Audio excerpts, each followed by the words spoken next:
Hello, I'm back, and again, this is Heidi. And again, this short video is about Google Business Profile, or other called it Google My Business. And for me, I usually called it Google Business Listing or Google Map Listing. So, ang dami, no?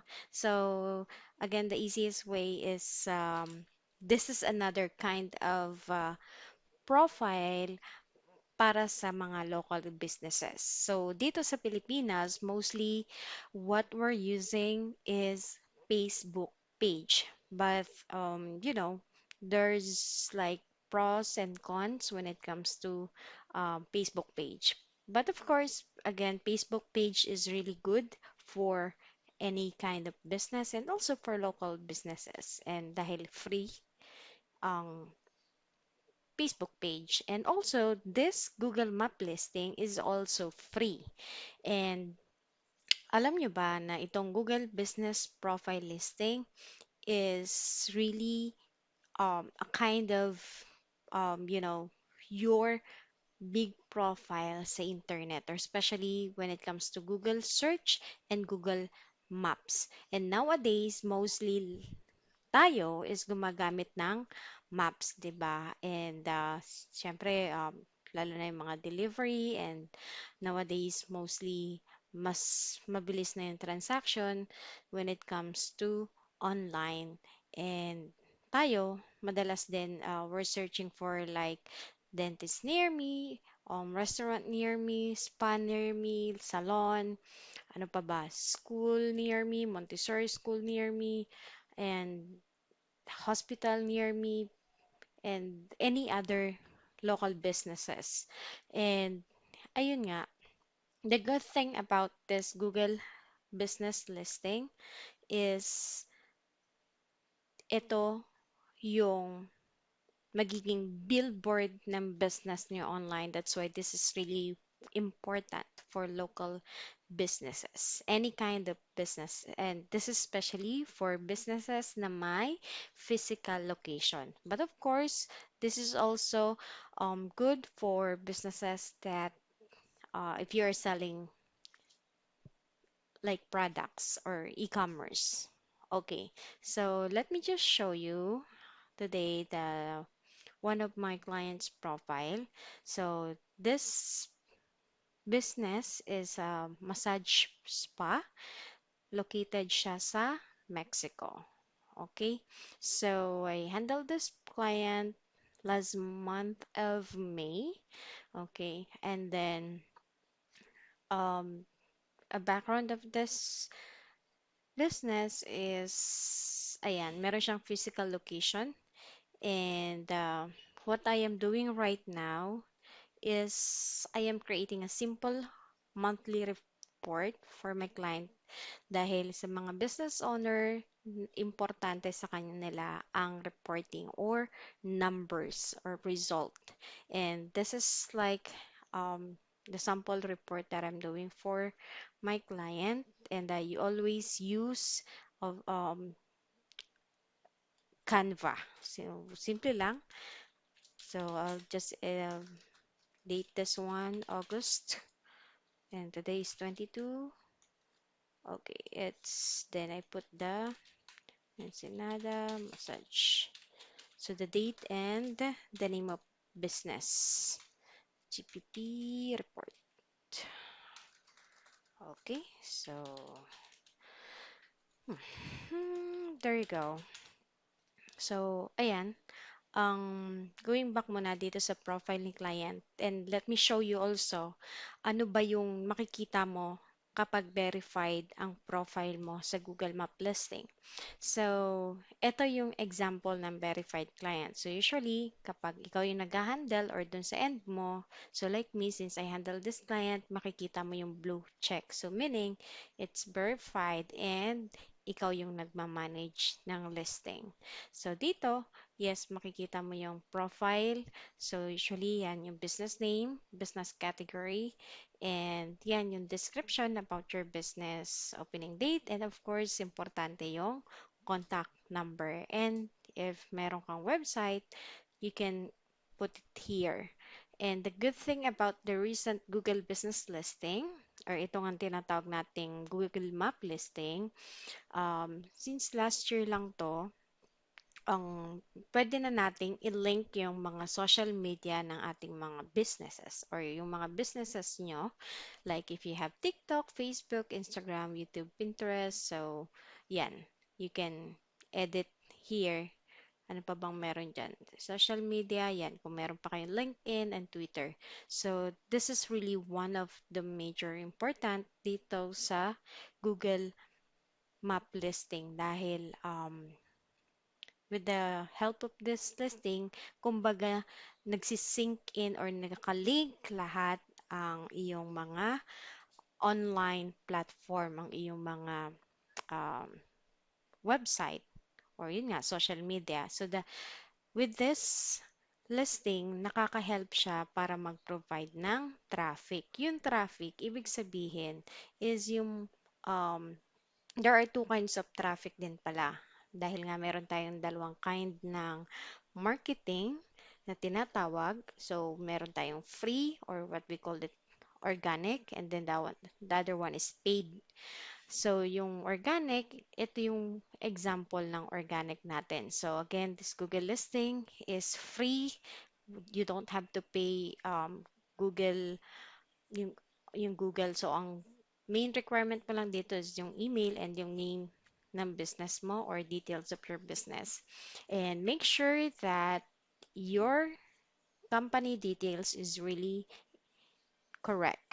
Dahil may chance na masuspend ang iyong business if there's like multiple edits and if your business details is not accurate, then possible that your listing may get suspended. Okay, or ma-remove. So that's why may tinatawag dyan NAP. N is name of business. P is the phone number. Yan yung mga pinaka-importante. And A is for the address. Okay? So, again, going back dito, ayan, meron na siyang social profiles na nakalink. And of course, um, recently, yan, meron na rin menu link. This is also good for restaurant businesses. And yan, there you go. Dapat yung PIN ng business mo is mismong doon sa tamang location. Kasi if not, medyo magkakaroon ng problema when it comes to traffic or malilid mo yung customer mo sa maling information. So, yes, parang jowa lang yan. Minsan nalilid ka sa maling tao. Haha, okay. So anyway, yan. So dapat nasa tamang address. And then sa baba, the good thing here, dito mo ilalagay yung mga target location mo kung saan mo gustong mag-show up yung iyong business. Okay? And of course, hours of your business. This is really important. So, syempre, tayo minsan, well, when we check the business, let's say restaurant, gabi na tayo, and checking the time of those businesses is really important, especially pag nagmamadali tayo and nakakainis kapag, let's say, Saturday and you visit one business and nakalagay doon open 24/7 pero pagdating mo close na pala. So that is really not good. So that's why this Google Business Profile listing is really helpful, not only for you, but of course sa iyong mga possible client or customers. And of course, this really attracts more customer or clients para sa business. And ayan, pwede kang maglagay kung may parking ka ba o and the payments, anong mode of payment dun sa business mo. So ayan, that's the advantage kapag well optimized or verified ang iyong business.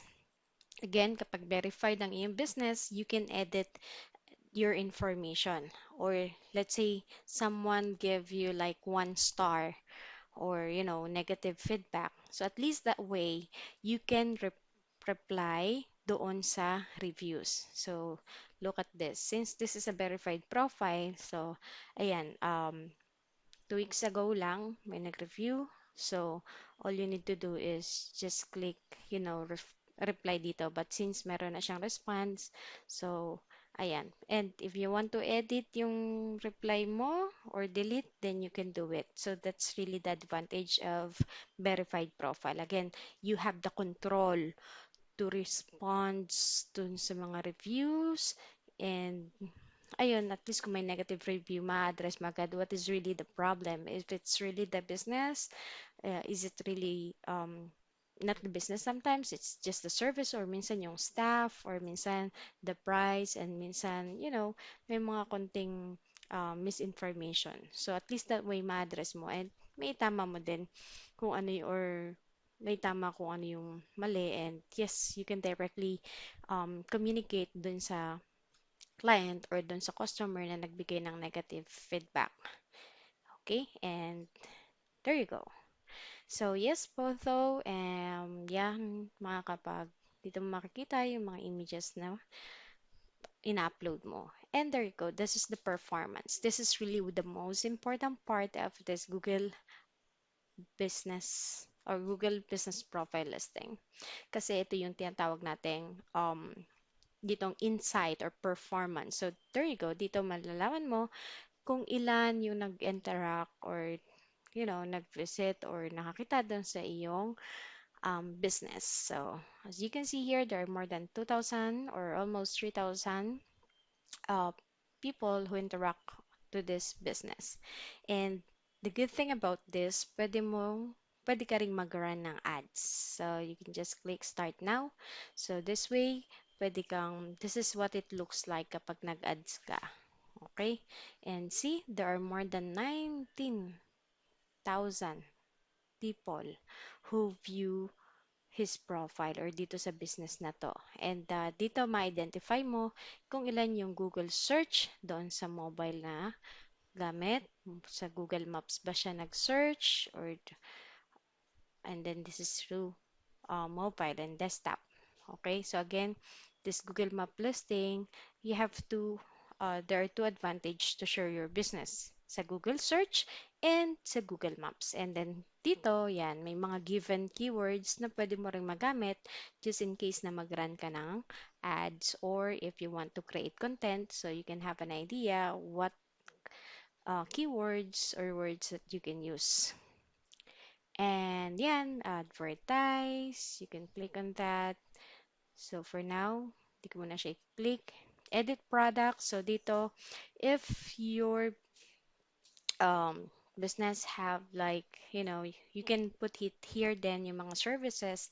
And kung e-com naman yan, pwede mo ilista yung product mo. Let's say, meron kang binibentang sapatos, or mga beauty products, let's say, pang face ba yan or anything.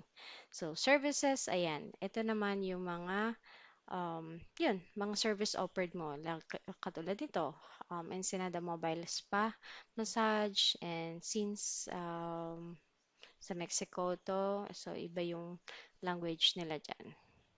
Bookings, question and answer, and add update. So dito pala, yes, you can add update, or ito yung way on how you can post online. So sa Facebook, usually punta tayo sa profile and then magpo-post doon tayo. So dito, ito yung way on how you post sa Google Business Profile. Just put sometimes you can put the main title or keywords and then description. And then dito yung mga call to action like book now, order online, kapag mga e-com, buy now, learn more, kapag gusto mo sila mag-direct sa website, sign up kapag may mga form ka, or yung mga booking, and then call now if you want to directly call them to your business. And yan, diyan ka mag-add ng image or videos. So, ayan, kung gusto mong dumami yung reviews mo, or then this is the review link. You can just copy this one. You can send it through email or WhatsApp or through Facebook para mag-gain ka ng review. Kasi review is really one of the important thing then when it comes to your, credibility, or for your business reputation online. Dahil nga nowadays, more online tayo, number one na pinagbabasehan natin is yung um, reviews. And even me, again, if I order online, sa, let's say, Lazada, Shopee, or TikTok, I always check yung reviews. So at least that way I can identify the product if worth it ba siyang bilhin. So I'm not into brand, but again, for me, worth of money or the price is really the most important.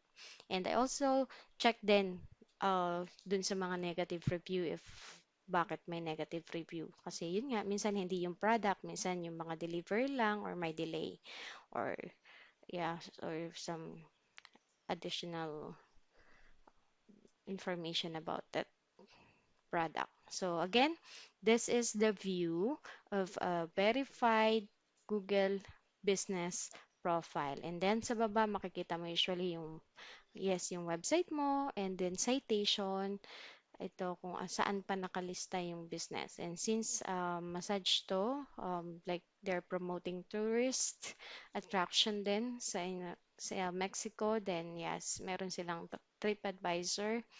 And yes, Facebook, Instagram, Yelp, yan, yun yung mga best citation where you can list your product or business, I mean. And yeah, let me, and that's all for today. Let me end this now. And if you have any question, just feel free to message me. Okay, thank you. Again, this is Heidi, and I'm Google Business Profile Specialist here in the Philippines and all over the world. I can also, get clients from US or Australia or anywhere. So just message me if you have any question about Google My Business or again what we call the Google Business Profile. Thank you.